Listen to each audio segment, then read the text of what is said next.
Hello, and welcome to the Margin of Sanity podcast. This is episode 2, so we're just getting started in this journey. If you're listening on Apple Podcasts or Spotify or someplace other than Substack, and you want to go back and read through some of the charts and numbers I'll mention, all of that info is available totally free on the Margin of Sanity Substack. I'm new in town, so the support really means a lot. All right, let's get into it. Netflix. I've held half my shares in this company since November of 2021, the peak of the meme stock frenzy. I purchased the other half of my position in May of 2024 at an even cheaper price than when I had initially bought in about 3 years earlier. Incredibly, both purchases have actually far exceeded the returns of the S&P.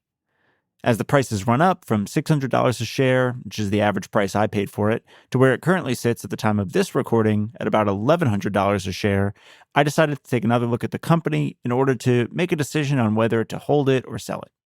In doing so, I stumbled upon something interesting, and that's what I want to share with you in this write-up. Netflix has value that is hidden in plain sight. Depreciation is real, and it's the worst kind of expense. It's reverse float. You lay out the money before you get revenue, and you are out cash with nothing coming in. That's Warren Buffett at the 2003 Berkshire Hathaway annual shareholders meeting. Most value investors know of Warren's complete disregard for the commonly quoted financial figure known as EBITDA, earnings before interest, tax, depreciation, and amortization. His longtime friend and investing partner, Charlie Munger, referred to the figure, well, I'll just let Charlie say it. Charlie? Yeah, I think you would understand any presentation using the word EBITDA if every time you saw that word, you just substituted the phrase bullshit earnings. I knew he'd do it sooner or later, folks. The reason these two investing legends have so much animosity for this term, EBITDA, is because it discounts for real expenses as if they are not actually expenses. The problem is they most certainly are, particularly the expense known as depreciation. Here's a rough explanation of depreciation. Take a car manufacturer who spends $100 million on new equipment. That $100 million of cash that used to be on the balance sheet as an asset is still considered an asset, but now it appears in a new line item named property, plant, and equipment. The cost of that initial cash outlay is accounted for on the income statement under GAAP accounting as depreciation. The entire $100 million is not, however, subtracted from the company's gross profit in a single year. Instead, it is depreciated or capitalized over its useful life. For even numbers, let's say that in 10 years, that aforementioned $100 million in manufacturing equipment will be essentially useless to the company, sold for scrap. The company, using something called straight-line depreciation, will subtract $10 million per year for 10 years from the company's revenue as an expense. At the same time, every year $10 million will also be deducted from that $100 million of property, plant, and equipment. And there we have it, depreciation expense. Of course, there is a problem. After that 10 years are up, that company must now spend another $100 million, although usually more, to continue producing its cars. It can't operate without that equipment, and so therefore it is absolutely a real and reoccurring expense, and should of course be included in our analysis of profit and loss. So what the hell does this have to do with Netflix? Over the holidays, I asked my girlfriend if she had seen the show House of Cards. She hadn't. So I fired up the Chromecast, and in minutes we were watching Season 1 of House of Cards and loving it. As we sat there, I remembered watching that season when it first came out, well over 10 years ago. Season 1 came out in 2013. So, as a loyal Netflix shareholder, I started wondering how that might be accounted for today on the company's financial statements. And that curiosity led me to the conclusion I decided to share with you all today. It's not. Yep, Season 1 of House of Cards is well over the 10-year maximum length a media company is able to amortize its content. But let me back up for a second. What the hell is amortization? Amortization functions about the same way as depreciation, except that it applies to things you can't physically touch. For example, you may depreciate tangible assets like a building, a tractor, office equipment, or a couch, But you would amortize an intangible asset like a patent, a trademark, software, and of course, a movie or a TV show copyright. Netflix is a streamer, and so there isn't a ton of property, plant, or equipment depreciation to worry about, compared to something like a steel maker, a manufacturer, an airline, or a telecom, or anything like that. Instead, they have one big thing they spend a ton of money on each year: content. Every year, Netflix earns revenue primarily from subscription payments and ad dollars. Against that revenue, we subtract out the cost of revenues, which includes a non-cash amortization of the content library. Usually, depreciation and amortization is an operating expense, but in this case, it is included in the cost of revenues. The table below is from the annual report of the fiscal year 2024. For those of you just listening, the revenues in 2024 come out to about $39 billion, and the cost of those revenues is $21 billion. It should be noted that cost of revenues includes items other than amortization. These other costs would be things like residuals paid in cash to talent, content delivery costs, i.e. the cost of cloud infrastructure to actually run the streaming service on AWS, personnel costs related to IT and customer service, and really just any other cost associated with actually delivering your content to you on your TV. But of this large $21 billion expense, most of the cost is amortization of cash laid out at an earlier date to actually create the content library. See the amortization of content assets line item highlighted in the cash flow table below. For those of you just listening, this amortization of content assets expense is $15.3 billion. That's $15.3 billion of non-cash amortization of content. Here are just a few key figures for Netflix, just for context, as of today, anyway. The market cap is $467 billion. Cash on hand is $8.3 billion. Total debt, $17.4 billion. Net income, $9.27 billion.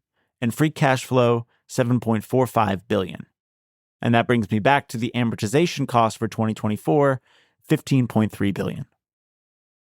At a glance, given these numbers, Netflix looks expensive. Whether you're looking at cash flow or net income, Netflix's stock does not look cheap. Its trailing 12 months PE ratio is at a 51, and its forward PE is 44. Even its free cash flow yield is low at 2.4%. But there's a bit more to this story, and it has to do with the way that amortization is accounted for in Netflix's annual reports. Now look, amortization expense is real. I don't want to give the impression I believe amortization isn't real, but I think there are some distinctions to make between the cost of amortization and depreciation. If I own a car factory and I need to replace my $100 million of equipment every 10 years to keep producing my products, I have a truly recurring expense. But Netflix doesn't have to remake House of Cards Season 1 every 10 years for its users to keep watching it. With that in mind, let's review how the accounting for amortization works for Netflix. It should be noted that I'm referring to content produced in-house by Netflix, which is about half of its content library, and not its licensed content. Okay, so how does it work? For the example below, we will use straight-line amortization, a simplified concept similar to straight-line depreciation, but afterwards I will explain why that method isn't actually used for content. Okay, let's walk through the steps one by one with some very hypothetical numbers.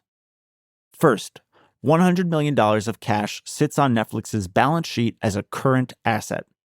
Second, it spends that $100 million to produce Movie X. Third, Movie X is now sitting on its balance sheet as a $100 million non-current asset under content assets. Fourth, Movie X gets released on Netflix. Fifth, in year one of its release, Movie X costs $10 million in amortization expense. In other words, $10 million is subtracted from Netflix's revenue. At the same time, Movie X is now only a $90 million asset on the balance sheet. Sixth, in year two of its release, Movie X costs another $10 million and is now only worth $80 million on the balance sheet. Seventh, this cycle repeats for 10 years in total until Movie X no longer costs the company anything in amortization expense and is also worth nothing on the balance sheet. Poof. Here is where it gets even more interesting. I mentioned earlier that Netflix doesn't actually use straight-line depreciation type accounting for its content amortization. The simple reason being that most of the viewing of that content takes place in the first few years. More realistically, about 90% of the amortization of something like House of Cards Season 1 took place within the first 4 years after its release on Netflix. That also means that it was hardly worth anything on the balance sheet after 2017, and worth literally nothing after 10 years, which is the maximum allowed time for a company to amortize its content. There is hidden value in plain sight. As I sat with my girlfriend watching House of Cards, I was in some sense consuming an asset worth $0 on Netflix's financial statements. The same could be said for any content produced over 10 years ago. You would also be correct in concluding that everything produced over only 4 years ago is barely visible on either the income statement or the balance sheet. Of course, Netflix needs to keep spending on content. Let's not go crazy and suggest that Netflix can suddenly stop producing new content and maintain its revenues. Obviously, management is focused on continuing to create value to its customers and raising prices accordingly. Netflix will almost certainly spend more on content in 2030 than it did in 2024. But the fact remains that your favorite shows will still be there for you to rewatch and show others for decades to come. The takeaway? Netflix isn't some cheap stock, and I'm not some genius that discovered a hidden gold mine. But how many shows have you rewatched years after their release? Or recommended to friends who missed them? How many video games can be developed out of IP made in-house by Netflix? Imagine a Squid Games theme park or a Love Island party game. That IP will be valued as essentially worthless in a few years. But it's far from worthless. The content library of Netflix is a snowball that grows every year. Sequels are made, merchandise is sold, and you can always go back and rewatch your favorites. That is worth a hell of a lot in my mind, but according to GAAP accounting, it may as well be an old tractor that has rusted into the dust. And closing thoughts. I purchased shares in Netflix at half the price they sell for today. I wouldn't buy more at this price and expect to clobber the market.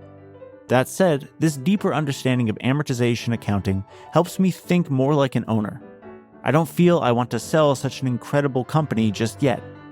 After all, how can you put a price tag on showing your girlfriend House of Cards for the first time? That's all. Thanks for listening. Please go ahead and check out the Substack if you have time. I'm just getting started here, so any support really does mean a lot. Until next time, this is the Margin of Sanity podcast.